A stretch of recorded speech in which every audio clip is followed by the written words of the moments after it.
مفتی صاحب کی بارگاہ میں میرا سوال یہ ہے کہ اگر کوئی شوہر اپنی زوجہ کو غصے کی حالت میں یہ بولے کہ جا بہن اپنا کام کر، تو اس کے کیا شرعی حیثیت ہوگی؟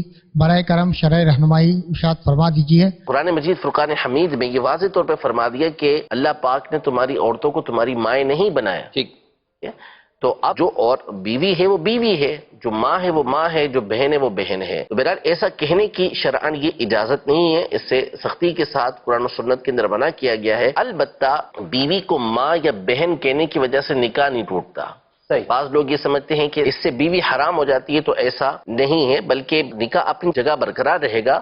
وہ ایک دوسرا مسئلہ ہے جس کو زہار کہا جاتا ہے، کہ جس میں باقاعدہ حرمت کی نیت سے، حرام کرنے کی نیت سے کوئی اپنی بیوی کو کہتا ہے کہ تو مجھ پر میری ماں کی طرح ہے یا میری بہن کی طرح ہے، اس طرح کے الفاظ وہ کہتا ہے، تو اس بنیاد پر ایک شرعی حکم ہوتا ہے زہار کا، پورا ایک چیپٹر ہے، اور اس کے اوپر بھی کفارہ لازم آتا ہے، اتنے عرصے تک بیوی سے اس کو دور رہنا پڑتا ہے، وہ ایک الگ معاملہ ہے۔ لیکن اگر کوئی اپنی بیوی کو ماں کہتا ہے، بہن کہتا ہے، تو اس صورت میں اس کے اوپر یہ حکم نہیں لگے گا کہ اس کی بیوی اس کے نکاح سے نکل گئی یا وہ اس کے اوپر حرام ہو گئی، ایسا نہیں۔ لیکن بہرحال اس کو کہنے کی شرعاً اجازت نہیں ہے۔